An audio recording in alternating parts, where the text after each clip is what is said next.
Hello विद्यार्थियों, ऐसा Laxmangarh online class में एक बार फिर से आप सभी का स्वागत, अभिनंदन। जैसा कि कक्षा 12 में हम पढ़ रहे थे हिंदी, और हिंदी का हमारा टॉपिक पढ़ा जा रहा था अलंकार।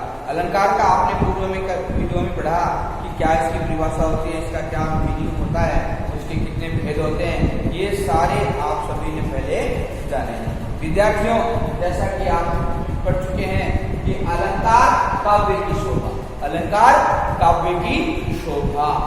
जैसे अलंकार दो शब्दों से मिलकर के बना है, अलग जोड़ और कार, अर्थात काव्य की शोभा बढ़ाने वाले वाक्यों को हम अलंकार के रूप में जाने जाते हैं। अलंकार 3 प्रकार के बताए, लेकिन मुख्यतः 2 ही प्रकार के होते हैं। पहला शब्दा, अर्था और उभया। उभया अलंकार वह अलंकार होता है तो जो शब्दा और अर्थालंकार के बीच का रूप माना जाता है।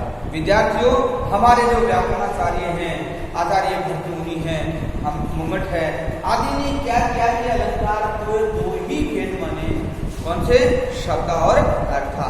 लेकिन व्याकरण को सरल बनाने के लिए, विद्यार्थियों को समझने के या समझाने के लिहाज से इसको तीसरा रूप भी बनाया गया, और उसको तीसरा रूप किनसे निकाला गया?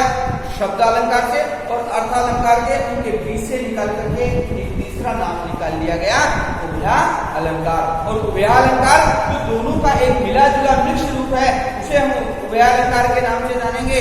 आइए चलते हैं, आज हम पढ़ते हैं शब्दालंकार। और शब्दालंकार में पहला अलंकार हम बात करते हैं अनुप्रास अलंकार की। विद्यार्थियों, अनुप्रास अलंकार क्या होता है, इसके कितने भेद होते हैं, इसकी क्या परिभाषा होती है, इसके क्या क्या उदाहरण हैं, इन उदाहरणों में इसकी कैसे पहचान होती है, आइए चलते हैं। हम बात करते हैं पहला अनुप्रास अलंकार। विद्यार्थियों, अनुप्रास अलंकार की परिभाषा, जहां काव्य पंक्ति में, कौन सी पंक्ति में? काव्य पंक्ति में वर्णों की आवृत्ति 1 से अधिक बार हो, चाहे उसमें स्वरों की असमानता हो या विषमता, वहां अनुप्रास अलंकार होता है या कहलाता है। एक बार मैं दूसरी रूप में उसकी परिभाषा रिवाइज कर देता हूं कि जहां वर्णों की आवृत्ति 1 से अधिक बार हो, चाहे वो स्वरों की समानता हो चाहे स्वरों की विषमता हो, वहां पर अनुप्रास अलंकार माना जाता है। आपने सुनाया वो जो उदाहरण जो सबके जुबा पे होता है, वह उदाहरण जो आपने जाना भगवान और भक्तों की। भगवान, हम विनती करते हैं ईश्वर से, परमात्मा से, भगवान भक्तों की। देखिए विद्यार्थियों, कभी कभी कहीं कहीं हम हमारी स्थानीय भाषा जो ब्रजदर्जी हमारी जो राजस्थानी खड़ी भाषा है, उसमें भी हम क्या है, शब्दों को लिख दिया करते हैं, उसमें शुद्ध और अशुद्ध का थोड़ा सा ध्यान भी रखना पड़ता है। लेकिन हम इसको थोड़ा यूं भी देखते हैं, भक्तों और भक्तों, आधा भक्तों शुद्ध तो भक्तों होता है, लेकिन भक्तों को भी हम लिख दिया करते हैं। इसको आप अन्यथा में लें, भक्तों की भयंकर बुरी रीति बगाई। आपने परिभाषा में क्या सुना, क्या समझा कि जहां वर्णों की आवृत्ति 1 से अधिक बार।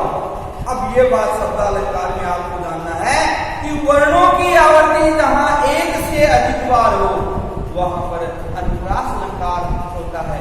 चाहे उसमें स्वरों की समानता हो, चाहे विषमता हो, असमानता हो, वहां पर क्या होता है? अनुप्रास अलंकार होता है। भगवान भक्तों की भयंकर बुरी भीति भगाइए। यहाँ पर देखिए, मैंने अंडरलाइन किया है, जहां पर भी कोई भी वर्ण, शब्द के अंदर कोई भी वर्ण समानता दिखा सकता है, चाहे वो अंत का हो चाहे प्रथम का हो, थोड़ा ध्यान दें। और 2 वर्ण क्रमागत भी हो सकते हैं, ये भी ध्यान, चाहे शुरू में चाहे अंत में। तो ये देखें, यहाँ भय, यहाँ पर भय, यहाँ भय, मैंने अंडरलाइन किया है, 1 से अधिक बार आए वहां पर अनुप्रास अलंकार माना जाता है। तो ये आपको उदाहरण याद रखना, भगवान भक्तों की भयंकर बुरी रीति बगाइए। समझ गए? इसी कड़ी में दूसरा उदाहरण समझते हैं कि उसकी मधुर मुस्कान किसके हृदय में ना बसी।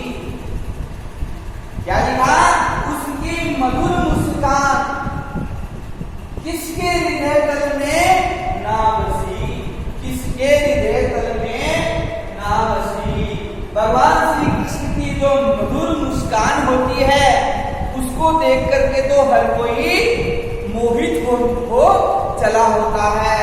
तो विद्यार्थियों, इसमें देखिए पहचानने की आवश्यकता है। आपने पूर्व में तो भय वर्णों की अंडरलाइन करके समझने का प्रयास किया, जल्दी से समझ भी गए, लेकिन इसमें देखिए हमें पहचान करनी है। कोई दो वर्ण एक से अधिक बार है, कोई वर्ण एक से अधिक बार आए, चाहे 2 बार आए चाहे 2 से अधिक बार आए, तो उसमें उसकी मधुर मुस्कान वर्णों की बात आ रही है।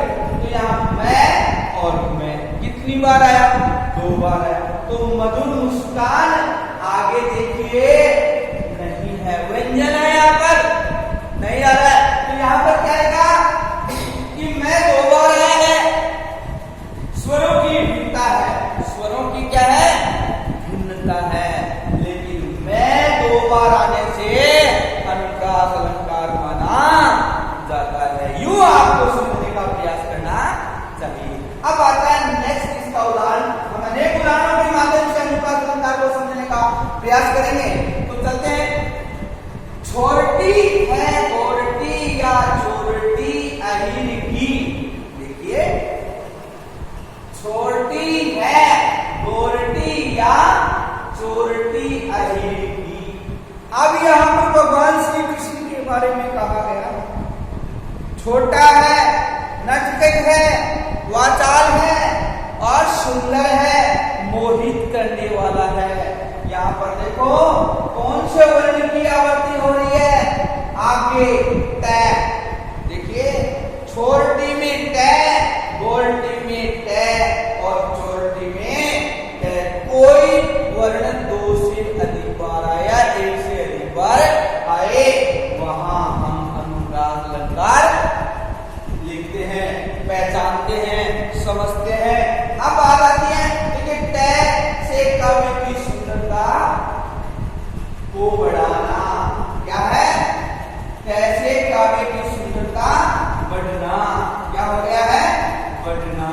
विद्यार्थियों, यहाँ पर काव्य की सुंदरता बढ़ना, इससे तय वर्ण से हमें पहचान हो गई कि ये अनुप्रास अलंकार का उदाहरण है। अब चलो चलते हैं अगला उदाहरण। तरनी तनुजा तट तमाल तलवर बहु छाए। तरनी तनुजा तट तमाल तलवर बहु छाए। अब यहाँ पर आपने पहले से लेकर के 3 उदाहरणों में वर्णों के बारे में आपने इंडिकेट करके समझने का प्रयास किया। मैं समझता हूँ अगला जो उदाहरण यहाँ पर दिया गया है, मैं पढ़ते ही आपके समझ में आ गया होगा कि इसमें कौन सा अलंकार पहचाना जाएगा, कैसे पहचाना जाएगा। यहाँ पर देखो कौन से वर्ण की आवृत्ति 1 से अधिक बार हो रही है। देखिए, तय तय तय तय तय कितनी बार आया? 1 2 3 4 5। अगर आपने दिमाग लगाया होगा, जानने का प्रयास किया, तो जो ये हमारा पहला उदाहरण है, उस उदाहरण की भांति ये समझने का प्रयास करें। क्योंकि यहाँ पर भय वर्ण की आवृत्ति कितनी बार हुई थी, उसी प्रकार यहाँ पर तय वर्ण की आवृत्ति 1 से अधिक बार हो रही है। तो हमें ये जानना बेहद जरूरी है कि ये अनुप्रास अलंकार। इस तरह से कहीं भी कोई चौपाई आपको मिले, कोई दोहा मिले, कोई सोरठा मिले, कोई हरिकृतिका मिले, कोई छंद मिले, और इसमें इस प्रकार के वर्णों का अगर क्रमागत सिस्टम आपको मिले, तो पहचानना जरूरी है कि वहां अनुप्रास अलंकार माना जाता है। तो ये इस तरह से आप विद्यार्थियों पढ़ें और समझें। आगे एक उदाहरण मैं देता हूं आपको। इसमें थोड़ा सा भिन्न दिया गया है। क्या दिया गया है? थोड़ा भिन्न दिया गया है, क्योंकि अगर हम सरल ही सरल समझेंगे तो भिन्न आ जाएगा, तो कैसे समझ पाएंगे। इसलिए हमें सरलता से कठिनता की ओर जाना है, तभी तो हमें मंजिल हासिल होगी, तभी तो हमें सफलता मिलेगी। देखिए, विश्व शालिनी विश्व पालिनी दुख हरती है, भय निवारिणी शांति कारिणी सुख करती है। क्या पढ़ा आपने? कि विश्व शालिनी या विश्व विभवशालिनी विश्व पालिनी दुख हरती। इस संसार का जो वैभव है, ये सौंदर्य है, जो आवा है, आबो हवा है, ये जो चार चांद लगे हुए इस संसार में, सबका दुख हरने वाली ये धरा, सबका पालन पोषण करने वाली ये धरा है, निवारणी शांति कारिणी करती, भय को दूर करने वाली, दुखों को दूर करने वाली ये जो धरा है, हमें हर तरह के सुख प्रदान करने वाली है। इस धरा को हम विश्व वैभव प्रदान करने की संज्ञा से इसको नवाजा गया है। इसीलिए कहा है वासुदेव कुटुंबकम, हमारी धरती संपूर्ण जो है एक है और हमारा एक परिवार है। इस तरह से अब इसमें पहचान कैसे करेंगे विद्यार्थियों? विभवशालिनी, यहाँ पर देखो वर्णों की बात आई थी ना, हमने कहा था आपको वर्ण कर्मागत होते हैं, कोई शब्द में कोई दो वर्ण कर्मागत होते हैं, जैसे यहाँ न और ल, पहले में देखो न और ल दो आए कर्मागत आए, अगले में विश्व पालिनी में न और ल आए कर्मागत आएंगे, और आगे करें निवारणी, यहाँ पर र और न आए, और यहाँ पर शांति कारिणी र और न की आवृत्ति हो रही है। तो हमें विद्यार्थियों इस उदाहरण के माध्यम से ये पता करना है, चाहे किसी भी प्रकार का कोई भी कलिश कोई उदाहरण क्यों न दे, हमें एक उदाहरण को एक बार नहीं पढ़ना है, कम से कम 4 बार हमें पढ़ना है। देखिए कबीर ने कहा था कि करत करत अभ्यास है जड़मती होत सुदान, रसरी आवत जात है रसरी पर करते निशान। एक कोमल रस्सी जो होती है वो नित्य रोज हमेशा एक कठिन कठोर पत्थर के ऊपर भी रोज आने और जाने से निशान बना देती है। उसी प्रकार अगर हम भी रोज अभ्यास करेंगे तो आपका पहचानना क्या है, आपसे बाहर नहीं जाएगा और आपके अच्छे नंबर आ सकेंगे। विद्यार्थियों गांठ बांध लो और कमर कस लो, हमें इस प्रकार के उदाहरण को देख करके भी समझना चाहिए कि यह अनुप्रास अलंकार है, अनुप्रास के कौन कौन से भेद में से कौन सा अलंकार इसमें दिया गया है, ये आपको जानना भेद जरूरी है। तो मैं उम्मीद करता हूं कि अनुप्रास अलंकार जो कि उसकी परिभाषा, जो कि अनेक उदाहरणों के माध्यम से आपने समझने का प्रयास किया, आपने बड़े तन्मयता के साथ, उद्यमता के साथ और बड़े मनोयोगी के साथ आपने अलंकार पढ़ने का प्रयास किया, समझने का प्रयास किया। फिर भी मैं मानता हूं अगर आपको कहीं कोई समझने में या कोई उदाहरण में कोई समझने में दिक्कत है, प्रॉब्लम है, तो आप मेरे से 24 आवर्स पूछ सकते हैं कभी भी, क्योंकि आपकी प्रॉब्लम ही समाधान हमारा है, क्योंकि आपकी समस्या का निदान करना हमारा पहला कर्तव्य है। तो इसलिए विद्यार्थियों आपने अनेक उदाहरणों के माध्यम से अनुप्रास अलंकार पढ़ा, और अनुप्रास अलंकार को रटने की जरूरत नहीं है, सिर्फ समझ लो। और कहते हैं ना, जानोगे नहीं तो समझोगे कैसे, और समझोगे नहीं तो जानोगे कैसे। इस कड़ी को मद्देनजर रखते हुए आप पूरी इस अनुप्रास की जो कड़ी है इसको याद करेंगे। दो ही तो बातें याद करनी है आपको, रटने की नौबत कहाँ आती है, सिर्फ वर्णों की आवृत्ति। जिन काव्य में, जिन वाक्यों में वर्ण एक से अधिक बार आए, चाहे वो स्वर समान हो, चाहे स्वरों की विषमता हो, वहां पर क्या होता है, अनुप्रास अलंकार होता है। अनुप्रास अलंकार के उदाहरण आपने तरने तत्व तनुजा तत् कमाल तरुवर बहुत छाए, तय वर्ण की आवृत्ति बार बार हो रही है। अगर कोई और पूछे भगवान भक्तों की भयंकर बुरी विधि बगाई, यहाँ पर भय वर्ण की आवृत्ति अनेकों बार हो रही है। तो आपको इस प्रकार से पहचानना है कि ये अनुप्रास अलंकार है। अब बात करते हैं मुख्य मूल बिंदु की। इतने उदाहरणों के माध्यम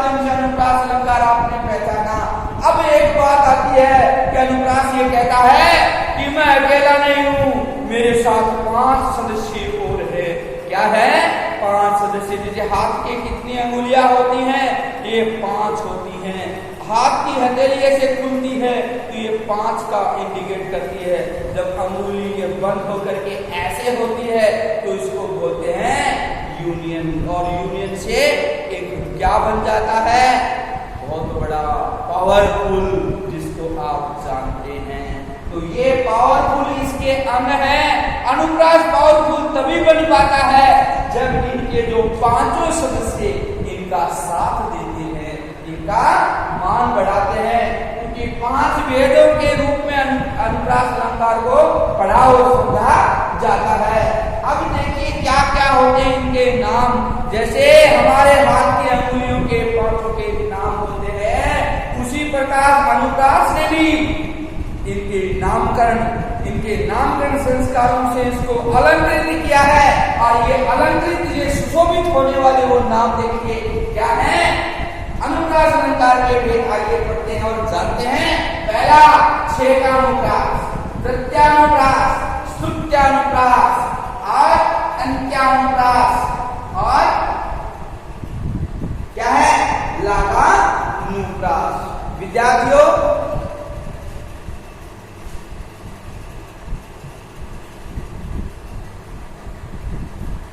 आप सभी इस बात को बेखूबी से जानते हैं कि ये जो 5 भेद होते हैं, इसको आपको अलंकार को पढ़ करके समझना जरूरी है। तो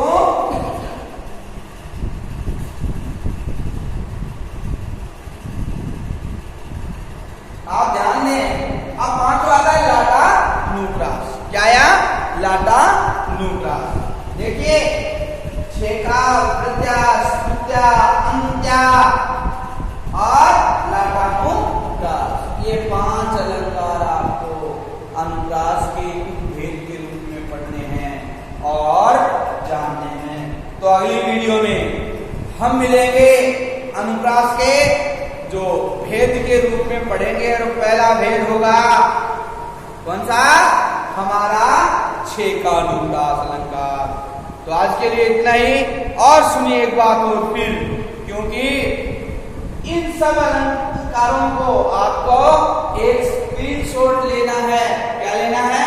स्क्रीनशॉट लेकर के और नोटबुक में इसको लिखना है, वो भी एकदम से सुंदर शैली में, और याद भी करना है।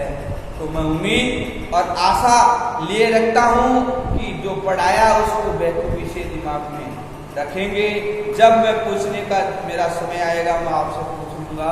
और एक बात आप और भी बताएं, जो जितना पूर्व में पढ़ा उसकी नोटबुक की कॉपी की पिक लेकर के आप हमारे व्हाट्सएप ग्रुप पे भेजें, ताकि मैं उसको देख सकूं, जान सकूं। आज के लिए इतना ही। धन्यवाद।